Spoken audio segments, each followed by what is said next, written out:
Hello everybody, Ben Rogers here, the Raptors Digest for Ryker.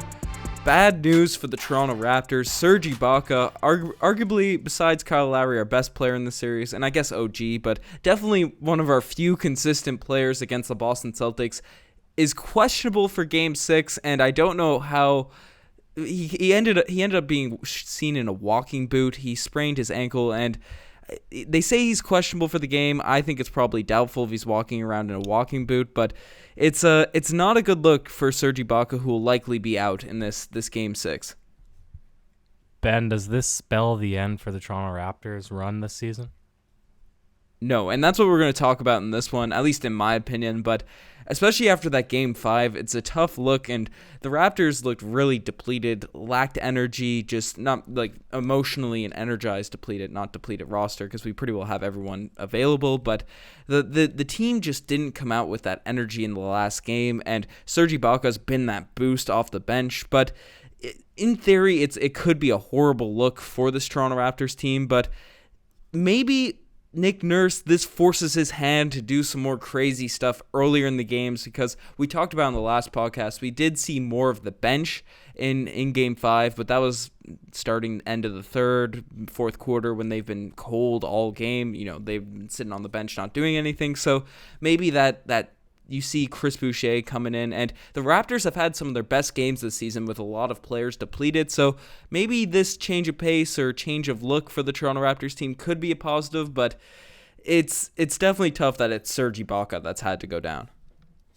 Yeah, Ben, you talk about a tough look, and I think Boucher was a very tough look in the last game, but I wouldn't mind, we're going to beat this horse to death, Ben, I wouldn't mind seeing more run from guys like Terrence Davis, Matt Thomas. I've come around on him a little bit. Even Rondae Hollis-Jefferson, who you like to plug pretty often. And Ben, throughout the season, when things got weird, when things got real strange, and Nick Nurse had to dig deep down into his bag of tricks, because the Raptors, I believe they had the second most injured roster of the regular season. You know, the Raptors had success. They finished with the second best record in the NBA, and it was because, you know, notably regular season games against the Lakers, and there was, I think, 3 starters out for that game. You know, big games where it was the bench guys that stepped up, and now the Raptors, their backs are against the wall. The formula hasn't been working using the starters. You have maybe the worst offensive output in a quarter of the last couple seasons that I can remember, only 11 points. You know, I definitely agree with you, Ben. It's not a positive that Serge Ibaka has gone down, because he seems to be the only guy that can put the ball in the basket night after night. But maybe this little shakeup might spur some offense that's been sorely lacking, Ben. Yeah, for sure. And I guess the first thing we should talk about is, who do you think will get those Serge Ibaka minutes? Because there's no way we run just 5 guys, really, the whole entire game. Maybe Nurse does that, but especially where it's Gasol is the guy that's been filling in, you know, taking Ibaka's minutes, or, you know, those 2 guys shared the center position. I can't see us playing Marc Gasol for 40-plus minutes in a series, and the way he's been playing, that would probably be a tough look regardless. But who's going to get that run, Ryker? And I think the only 2 real people you can question, unless we go real small, and we'll talk about some weird lineups after, but would you rather see a Chris Boucher, who struggled in the few opportunities he's had in the series, or get some Hustle Man Chap in there? Obviously, Hustle Man can't, you know, Rondae Hollis-Jefferson, if you don't know his nickname, but he can't shoot the 3, but that energy seems to be just what the Raptors need in a sort of series where they just look flat at times against the Boston Celtics. Well, you talk about going small or going extra small. Really, Rondae Hollis-Jefferson, you're still making a very small lineup, because he's no substitute really for Serge Ibaka, who has a 6'10" and very strong frame. You know, Rondae Hollis-Jefferson is all of 6'6" or maybe 6'7", and he's not very strong either, but he just plays with intensity, and he gets his box outs. He's strong for a wing. He's definitely strong for a wing, but he's not strong for a center or something like that. No, he's not strong for a... Yeah, you can't fill him in at the 5. It's going to be Siakam shifting up to the 5 if they fill him in for those bench minutes, or Gasol getting maybe more minutes than we're used to. Ben, I'd almost tend to think that whatever we say with conviction here on this podcast, it's probably not going to happen, because we have been dreadfully wrong with all of our picks on who's going to come off the bench, what Nick Nurse is going to do with the rotations. You know, normally we have a pretty good idea of what's going to happen, what to expect, but we've just been very wrong this whole playoffs. I think I think it makes sense to play Rondae Hollis-Jefferson, but I also think we're going to see the Fred VanVleet, Lowry, they're going to play 48 minutes probably, 45, 46 minutes. We're going to see Norman Powell play maybe extended minutes, OG at the 4, Siakam at the 5. Ben, I would not be surprised if we play a tight 6, and I don't think that that's a good strategy, but I would not be surprised.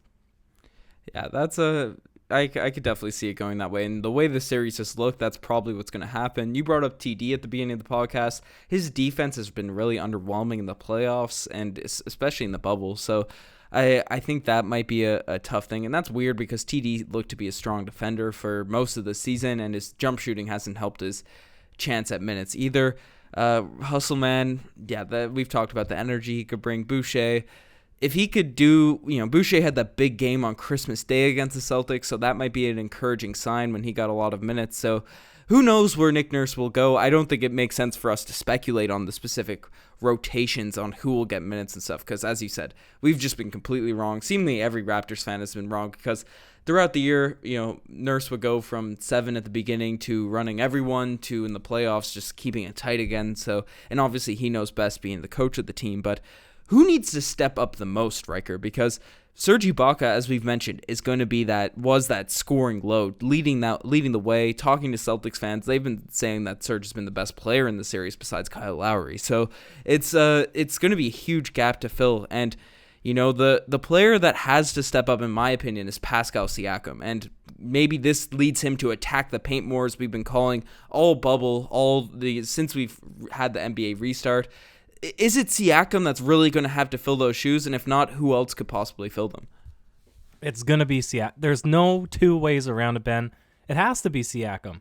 This is the guy that's getting paid. We've defended him all season long against criticism from our own comment section, but it's at the final hour now. The backs are against the wall, like we said. And Kyle Lowry, you could make an argument for him, but he's doing all he can out there. And when the defense makes that shift to play tighter one-on-one defense like we saw in Game 5, then really they cut off his ability to get into the paint, and they take away his three-point shooting. But that means Pascal Siakam, all the pressure is out of the key for post-ups, and that's where the offense has to start. And if he's not even able to convert on simple paint touches, get that floater up over Jaylen Brown or Jason Tatum, both of whom are good defenders, but much shorter than he is, I would argue not as strong as he is. If he can't even get that done, then I think our forgiveness is over, because you'd almost say it's going to look like we're in for another DeMar DeRozan type era, Ben. He needs to be able to score. That's it.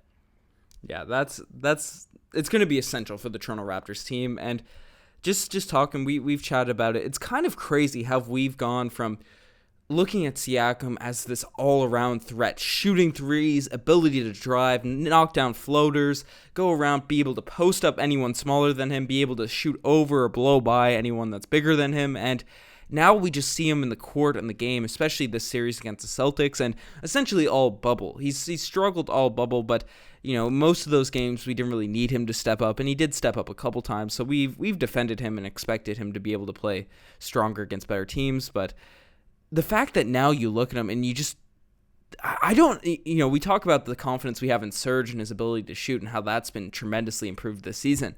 But now you sort of look at Siakam, and even as big fans of the guy's game, the confidence as just a spectator is lost just watching these games, Ryker.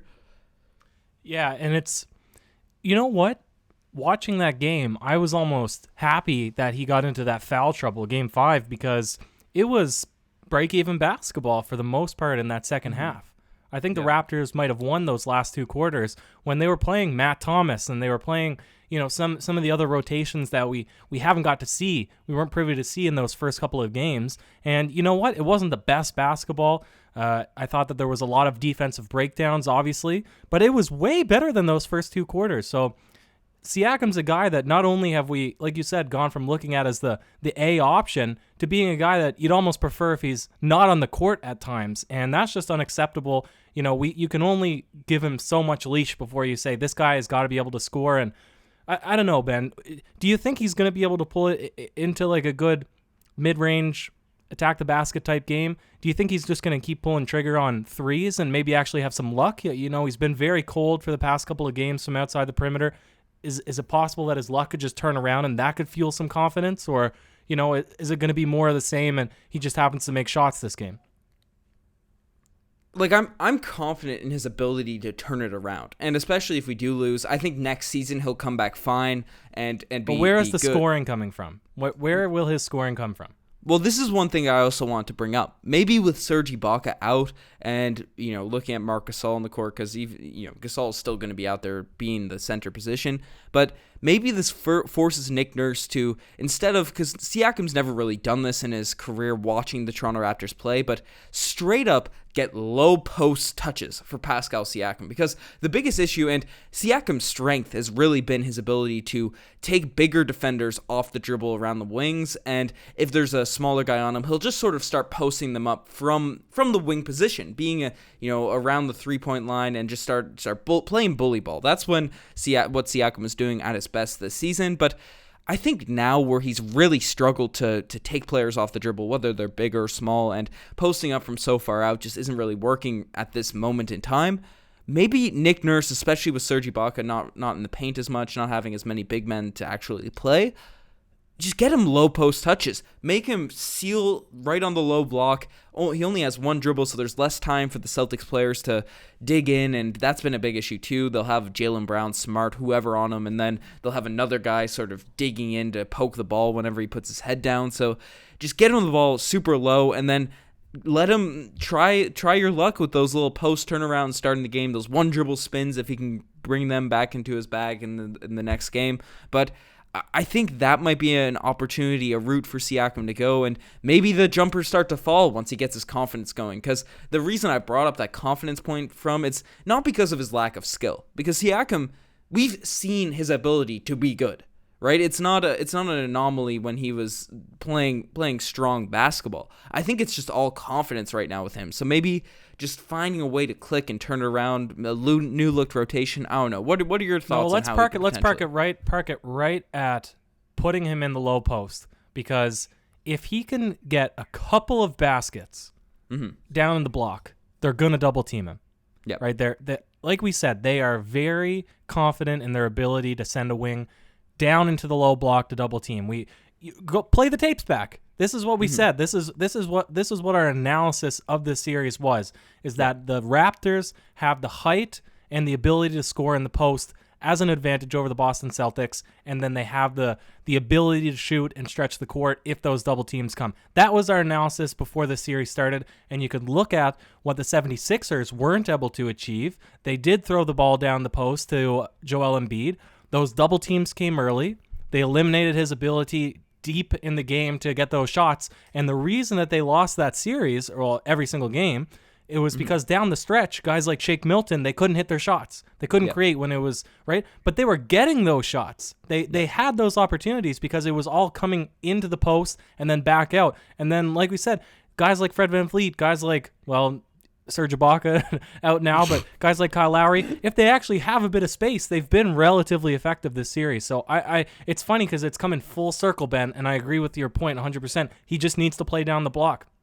Yeah, just getting that switch and maybe a change of rotation could be interesting. But one lineup before we sort of close the hypotheticals on this, which I think could be interesting, is, we've talked about the size advantage the Raptors should in theory have, but you got to give credit to the Celtics. Tice, Tatum, Brown, all those guys have been really good at locking up the paint and stuff like that, and they're not known as shot blockers, really. But maybe we just got to accept defeat down, like running bigs out there on the lineup. And OG Anunoby, he is built just like PJ Tucker. Obviously maybe not the same shape, but they're still long, tall, very strong wing players. And, Raptors players have joked that OG is a true center. He's not actually a wing player. They've made that meme to him before. But do you think some OG at center lineups, and maybe Siakam at the 4, but having OG be that sort of that 5 option on the team, do you think that could be an option? Run some weird small ball lineups, maybe Lowry, Fred, Norm, Siakam, OG, or some stuff like that? Because that could really switch the look in the series. Again, I don't want to put our stamp of approval, or what would you call it, our ultimate guess on this happening, but I would be very confident. They flashed that super small ball lineup for about a minute and a half last game. And I thought that they were definitely going to stick to it a little bit longer. They didn't have Serge Ibaka or Gasol in. And to me, it makes perfect sense. But the only reason that the Houston Rockets are able to have any success when they do have success is that they're hitting their threes. Yeah. So it's going to be very difficult when the Raptors have struggled to shoot and you're playing a small ball lineup and you're finding it hard to keep guys like Jaylen Brown or Kemba Walker in front of you. They've done a good job on Tatum, but the rest of the guys, there is a lot of easy blow-bys, so they need to be able to collapse really effectively. But it is something that, you're right. Gasol's not going to play heavy minutes because he's just been useless out there. So I wouldn't be surprised to see hyper small, Ben. And I think that might be a good lineup.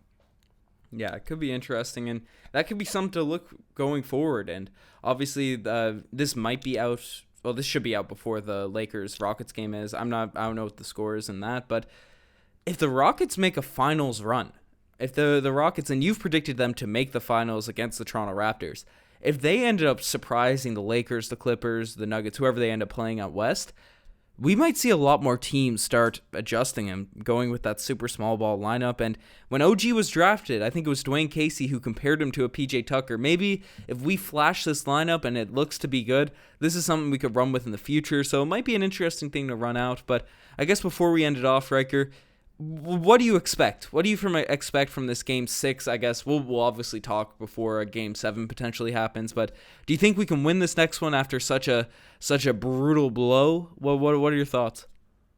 Yeah, well, we very seldom see the Raptors fail to respond when they do face a blowout, when they do face a challenge. I do think it's going to be an uphill battle having Serge Ibaka, maybe the most effective scorer outside of Kyle Lowry and OG, like you said, out of the rotation. So they're gonna have to switch things up and play some sort of style of basketball that we haven't seen, and they're gonna have to find a way to beat that Boston Celtics defense, which has been really good, Ben. So I don't know. To me, this one it's really hard to predict. What are you thinking?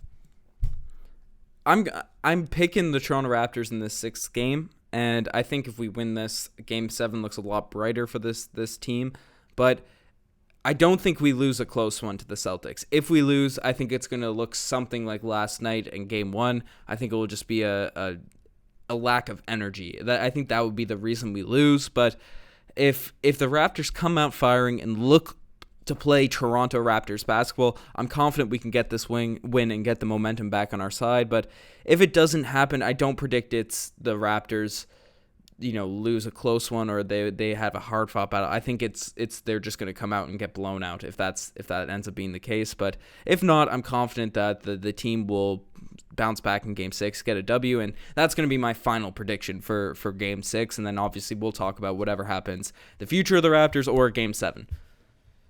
Yep, sounds good, Ben. And I forgot to plug the subscriber thing again at the beginning of the podcast, but realistically, only our subscribers would have made it this far in the video, so thanks for being a subscriber. Appreciate that. Shout out you guys. If you subscribe to this podcast, you made it this far and you're not a subscriber, definitely subscribe, leave in the comment section, and we'll give you a shout out on the next pod because you guys are goated. Anyways, you guys are the best for making this far, as Riker brought up. Check out the Twitter, the Instagram, all that cool stuff.